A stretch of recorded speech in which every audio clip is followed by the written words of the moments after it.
नमस्कार प्यारे बच्चों। आज हम बात कर रहे हैं आपके टर्म 1 के हिंदी विषय के पेपर के ब्लूप्रिंट की, जिस पर हम चर्चा करेंगे। आपका पेपर जो है टर्म 1 में 80 अंक का होता था, जिसे हमने 2 भागों में विभाजित किया है। एक ऑब्जेक्टिव टाइप पेपर जो आपका गूगल फॉर्म पर होगा, जैसे आप यूटीज ऑलरेडी दे रहे हो, इसका अंक भार 40 अंक होगा। और दूसरा आपका पेपर है सब्जेक्टिव पेपर, जिसका भी अंक भार जो है वो 40 अंक होगा।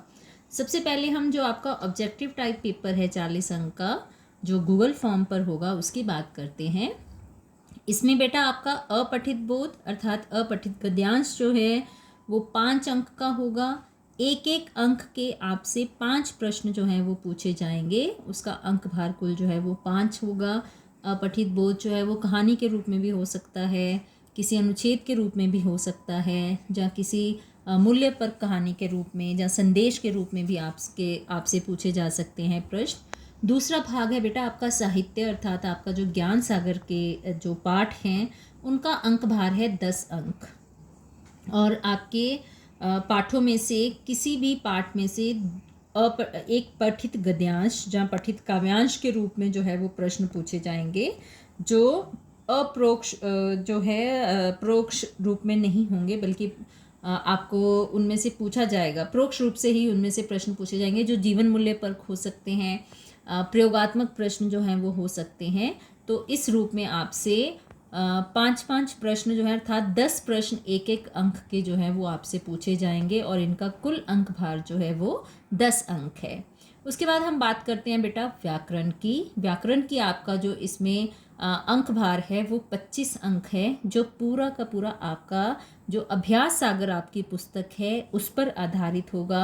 अभ्यास सागर पुस्तक में जितने भी आपके विषय दिए गए हैं, विलोम शब्द हैं, व्याकरण है, जो आपको सिलेबस के रूप में ऑलरेडी पाठ्यक्रम में दिए जा चुके हैं, आपको उनके बारे में पता है। उनमें से 25 प्रश्न जो हैं एक एक अंक के आपसे पूछे जाएंगे। इस प्रकार कुल प्रश्नों की संख्या भी 40 है और अंकों की संख्या भी 40 है।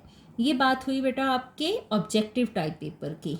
अब हम बात करते हैं आपके सब्जेक्टिव पेपर की, जो आपको लिखना है पेपर। आपको ये पेपर भी बेटा गूगल क्लासरूम में असाइन होगा। इसमें सबसे पहले है आपका साहित्य अर्थात हमारी ज्ञान सागर जो है उसका अंक भार है 21 अंक। कैसे? इसमें आप ध्यान दो, सबसे पहले पठित गद्यांश की बात की गई है। पठित गद्यांश आपका जो है वो 5 अंक है, जिसमें 2 अंकों के 2 प्रश्न आपसे पूछे जाएंगे और 1 अंक का 1 प्रश्न जो है वो आपसे पूछा जाएगा। इस प्रकार पठित गद्यांश जो आपके ज्ञान सागर के किसी भी पाठ पर आधारित हो सकता है, तो उसका मूल्य भार है 5 अंक। उसके बाद आपसे लघु प्रश्न पूछे जाएंगे। 3 अंक के 4 प्रश्न जो है वो आपसे पूछे जाएंगे, जिनका कुल अंक भार होगा 12 अंक। इसके बाद एक आपसे विस्तृत प्रश्न पूछा जाएगा, जो जीवन मूल्य पर तथा आपका अभिव्यक्ति पर आधारित होगा, अर्थात आपके विचार, आपका लेखन कौशल कैसा है उस पर आधारित होगा। ये 4 अंक का एक प्रश्न जो आपसे पूछा जाएगा, और इसका कुल अंक भार जो है वो 4 अंक होगा। इसके बाद बेटा हम बात करते हैं रचनात्मक लेखन की, जिसका अंक भार जो है वो 14 अंक है। इसमें सबसे पहले आपसे पूछा जाएगा चित्र आधारित अनुच्छेद। चित्र आधारित अनुच्छेद अर्थात कोई भी घटना, कोई भी एक दृश्य आपको दिया जा सकता है, जिसके रूप में, जिसमें से आपको एक विषय जो है वो चुनना है। वो आपके किसी पाठ पर आधारित हो सकता है, किसी जीवन मूल्य पर आधारित हो सकता है, किसी सामाजिक समस्या पर आधारित हो सकता है, प्रकृति पर हो सकता है। तो यहाँ पर आपकी जो रचनात्मकता है उसका जो कार्य है वो दिखाई देना चाहिए। इसमें 5 अंक का एक अनुच्छेद जो है वो आपको लिखना है। दूसरा है आपका पत्र लेखन। पत्र लेखन बेटा 7वीं कक्षा में जो है वो अनौपचारिक पत्र है। इसमें भी आपसे 5 अंक का एक प्रश्न जो है वो आपसे पूछा जाएगा, जिसका अंक भार होगा 5 अंक। उसके बाद है बेटा आपका सूचना लेखन। ये भी 4 अंक का एक प्रश्न आपसे पूछा जाएगा, और कुल अंक भार हो गया इसका 4 अंक। इसके बाद हम बात करते हैं व्याकरण की।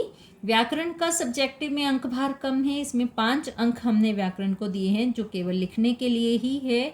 तो इसमें पहला विषय है अलंकार, जो 2 अंक का एक प्रश्न जो है वो आपसे पूछा जाएगा और इसका कुल अंक भार हुआ 2 अंक। उसके बाद मुहावरों के 2 प्रश्न जो हैं 2 भाग, मतलब प्रश्न एक होगा वो 2 भागों में जो विभाजित होगा, उसके कुल अंक 2 हैं। और विराम चिन्हों का प्रयोग जो है उसमें 1 अंक का एक प्रश्न जो है वो आपसे पूछा जाएगा। इस प्रकार आपके सब्जेक्टिव पेपर में जो कुल प्रश्नों की संख्या है वो 15 होगी और आपका कुल अंक भार जो है वो 40 होगा। तो मेहनत कीजिए, परिश्रम कीजिए, ऑल द बेस्ट, आपके अच्छे अच्छे अंक